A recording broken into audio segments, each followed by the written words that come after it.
बिस्मिल्लाहिर्रहमानिर्रहीम।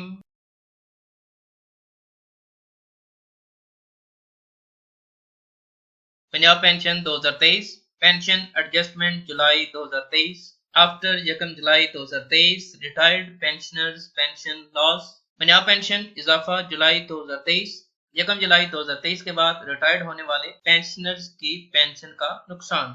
पंजाब बजट 2023 में सरकारी मुलाजमीन के साथ सरासर नाइंसाफी की गई है। वफाक बशमूल तमाम सूबों में पेंशन में 17.5% इजाफा किया गया है, जबकि पंजाब के पेंशनर्स की पेंशन में जस्ट 5% इजाफा किया गया है। सरकारी मुलाजमीन ने अपनी तनख्वाहों और पेंशन के सिलसिले में गुज़श्ता वीक भरपूर एहतजाज किया था, जिसमें बार बार यकीन दहानी करवाई गई कि पंजाब के सरकारी मुलाजमीन की तनख्वाहों और पेंशन में भी फेडरल बशमूल तमाम सूबों की तरह इजाफा होगा। लेकिन 18 जुलाई 2023 को बजट की तर्ज पर ही पेंशन का नोटिफिकेशन इशू कर दिया गया है, जिसमें 5% इजाफा किया गया है। आज हम पेंशन 2023 नोटिफिकेशन को रिव्यू करेंगे।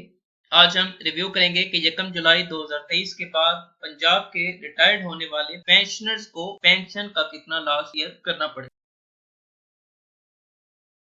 सबसे पहले नोटिफिकेशन रिव्यू करते हैं। मौजू हुकूमत पंजाब के सिविल पेंशनर्स की पेंशन में इजाफे की मंजूरी।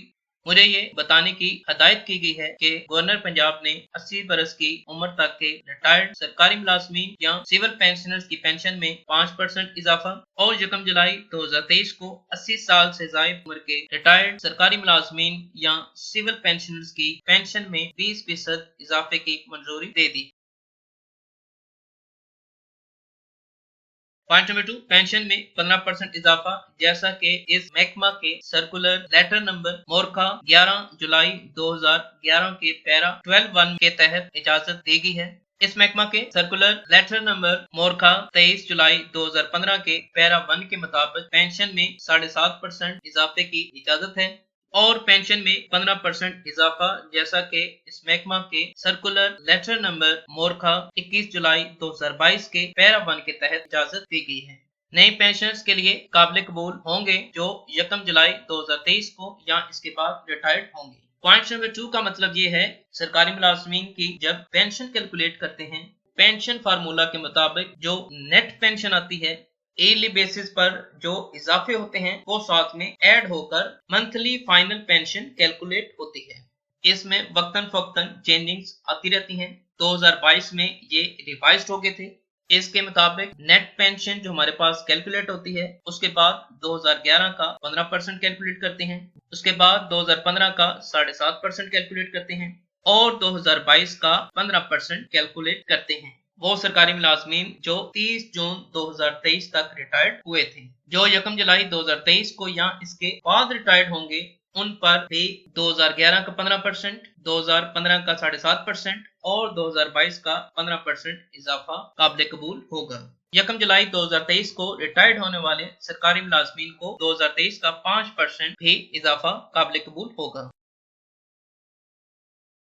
पॉइंट नंबर 3, पेंशन में 5% इजाफा, जैसा कि ऊपर पैरा 1 में बताया गया है, इन पेंशनर्स के लिए भी काबिल कबूल होगा जो 1 जुलाई 2023 को या इसके बाद रिटायर्ड होंगे। 1 जुलाई 2023 के बाद रिटायर्ड होने वाले सरकारी मुलाजमीन को जो 2023 का 5% इजाफा है, वो भी उनकी मंथली पेंशन कैलकुलेशन के लिए शुमार होगा। अब ये पंजाब के सरकारी मुलाजमीन के साथ सरासर नाइंसाफी है, क्योंकि 2022 का इजाफा कैलकुलेट करने के बाद जो हमारी अमाउंट आएगी फेडरल बशमूल तमाम सूबों में उसका 17.5% इजाफा कैलकुलेट होगा, जबकि पंजाब के सरकारी मुलाजमीन के लिए जस्ट 5% वो इजाफा कैलकुलेट होगा। अप्रॉक्सीमेट 7 से 8,000 का फर्क पंजाब के सरकारी मुलाजमीन को महाना पेंशन की सूरत में लास्ट ईयर करना पड़ेगा। आगे जाकर हम फार्मूले को भी रिव्यू करते हैं। पॉइंट नंबर 4, इस सर्कुलर लेटर में मंजूर शुदा पेंशन में इजाफे की मंजूरी के मकसद के लिए इस्तेलाह नेट पेंशन का मतलब है pension being drawn minus medical allowance. Net pension calculate करने के बाद जो सालाना इजाफे कैलकुलेट किए जाते हैं वो मेडिकल अलाउंस से पहले कैलकुलेट होते हैं। पॉइंट नंबर 5, ये इजाफा pension cum registry scheme 1954 liberalised pension rules 1977 के तहत दी गई फैमिली पेंशन पर Punjab civil services pension rule के तहत मंजूर शुदा पेंशन के साथ साथ कंपैशनेट अलाउंस पर भी काबिल कबूल होगा। पॉइंट नंबर 6, अगर हुकूमत पंजाब की तरफ से मंजूर शुदा मजमूई पेंशन किसी भी हुकूमत के साथ अकाउंट्स कोड वॉल्यूम 1 के ज़मीमिया 3 के हिस्सा 4 में बयान करदा रूल्स के मुताबिक शेयर की जाती है तो पेंशन में इजाफे की रकम हुकूमत पंजाब और दीगर मुतल्लिका हुकूमतों के दरमियान मुतनासिब बुनियादों पर तकसीम किया जाए। पॉइंट नंबर 7, इस सर्कुलर लेटर में मंजूर शुदा पेंशन में इजाफा कबल अज रिटायरमेंट ऑर्डिनरी अलाउंस के बदले में मंजूर शुदा खसूसी इजाफी पेंशन पर काबिल कबूल नहीं। Gross pension. अब हम पेंशन कैलकुलेशन का फार्मूला रिव्यू करते हैं। सबसे पहले ग्रॉस पेंशन कैलकुलेट की जाती है। ग्रॉस पेंशन का फार्मूला क्या होता है? ग्रॉस पेंशन बेसिक पे multiply with service multiply with 7 divided by 300। Basic पे में शामिल होती है आपकी लास्ट बेसिक पे। अगर आप यकम जुलाई के बाद रिटायर्ड होते हैं तो एनुअल इंक्रीमेंट भी उसमें शामिल होती है और शामिल होती हैं स्पेशल पे, पर्सनल पे, क्वालिफिकेशन पे, ओवरसीज पे, सीनियर पोस्ट अलाउंस या कोई दूसरे अलाउंसेस जो पेंशन कैलकुलेशन के लिए एडमिसिबल होते हैं वो सारे ऐड होकर आपकी बेसिक पे कंसीडर होते हैं। पेंशन के हवाले से तफसीली वीडियो बनाई हुई है, डिस्क्रिप्शन में उसका लिंक दे दूंगा जिसकी मदद से आप इसको मजीद बेहतर तरीके से समझ सकेंगे। बेसिक पे को मल्टीप्लाई करेंगे सर्विस ईयर के साथ। मैक्सिमम 30 साल सर्विस कंसीडर होती है। अगर आप 30 साल से अबव सर्विस होती है तो आप भी मैक्सिमम 30 साल सर्विस कैलकुलेट होती है। उसको मल्टीप्लाई करेंगे 7 के साथ और डिवाइड कर देंगे 300 के साथ।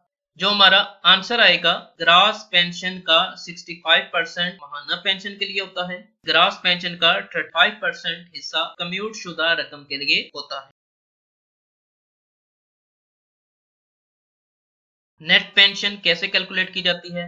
Net pension gross pension amount multiply with 65 divided by 100, यानी कि ग्रॉस पेंशन का 65% नेट पेंशन के तौर पर कैलकुलेट होता है। कम्यूटेड पेंशन, कम्यूट या ग्रेजुटी क्या होती है? कम्यूटेड पेंशन ग्रॉस पेंशन का 35% हमारी कम्यूटेड पेंशन होती है। कम्यूटेड पेंशन कैलकुलेट करने के लिए भी कम्यूटेड पेंशन फार्मूला होता है। डिस्क्रिप्शन में पेंशन कैलकुलेशन का लिंक दे दूंगा जिसकी मदद से कम्यूटेड पेंशन कैलकुलेशन फार्मूले कम्यूट या ग्रेजुटी को आसानी कैलकुलेट कर सके। मंथली नेट पेंशन कैसे कैलकुलेट करते हैं? नेट पेंशन में तरतीबवार सालाना इजाफा जमा करते जाएंगे। पंजाब पेंशन 1 जुलाई 2023 जो हमारे पास नेट पेंशन आई थी जो कि ग्रास पेंशन का 65% होता है, इसमें ऐड करेंगे 15% इंक्रीज ऑफ 2011। नेट पेंशन का परसेंट कैलकुलेट करेंगे। उसके बाद जो अमाउंट आएगी उसमें नेट पेंशन की अमाउंट और ये अमाउंट ऐड करके हमारी ये अमाउंट आ जाएगी। जो हमारी न्यू अमाउंट आएगी इसका कैलकुलेट करेंगे 7.5% इंक्रीज ऑफ 2015। इस अमाउंट का 7.5% हम कैलकुलेट करेंगे। प्रीवियस अमाउंट में 2015 का 7.5% इंक्रीज अमाउंट ऐड करके इस कॉलम में हम लिख लेंगे। ये जो हमारी नई अमाउंट आएगी इसका हम कैलकुलेट करेंगे 15% इंक्रीज ऑफ 2022। इस अमाउंट का 15% कैलकुलेट कर लेंगे। प्रीवियस अमाउंट में ये अमाउंट ऐड करके इस कॉलम में हम लिख लेंगे। जो हमारी ये अमाउंट आएगी इसमें हम ऐड करेंगे 5% इंक्रीज ऑफ 2023। इस अमाउंट का 5% हम कैलकुलेट कर लेंगे। प्रीवियस अमाउंट में ये 5% अमाउंट ऐड करके हम इस कॉलम में लिख देंगे और ये हमारी हो जाएगी net pension without medical. Punjab के सरकारी मुलाजमीन 1 जुलाई 2023 के बाद रिटायर्ड होने वाले पेंशनर्स का ये बहुत बड़ा लॉस होगा। 2023 का 5% जस्ट पंजाब के पेंशनर्स को मिलेगा, जबकि वफाक और दीगर सूबों में 17.5% इजाफा किया गया है, जो कि मिनिमम 7 से 8,000 का लॉस है। पेंशन मेडिकल अलाउंस कैसे हम कैलकुलेट करते हैं? 25% increase of medical allowance of 2010। Scale 1 से 15 तक 25% ऑफ नेट पेंशन होता है। Scale 16 and above 20% of net pension. Grade 16 और इससे अबव के लिए नेट पेंशन का 20% होता है। इसमें हम ऐड करते हैं 25% increase of medical allowance of 2015। Medical allowance कैसे हम कैलकुलेट करते हैं? Net pension 25% medical allowance of 2010 net pension का 25% होगा। 25% medical allowance of 2015, 25% of medical allowance of 2010। 2015 medical allowance का जो इंक्रीज है 25% ऑफ नेट पेंशन जो हमारी ये अमाउंट आएगी इसका परसेंट आएगा। 2010-2015 के दोनों मेडिकल अलाउंस को हम ऐड कर देंगे तो हमारा टोटल मेडिकल अलाउंस हो जाएगा। मंथली पेंशन पेबल हमारी क्या होगी, नेट पेंशन जो हमने कैलकुलेट की थी उसमें जो सालाना इजाफे हुए हैं वो, और उसमें मेडिकल अलाउंस ऐड होके हमारी माहाना पेंशन बनेगी। इंशाल्लाह उम्मीद की जाती है कि आपको पेंशन कैलकुलेशन फार्मूले की बखूबी समझ आ गई होगी, और पंजाब के सरकारी मुलाजमीन जो 1 जुलाई 2023 के बाद रिटायर्ड हो रहे हैं उन पेंशन में भी कितना लॉस होगा उसकी भी बखूबी समझ आ गई।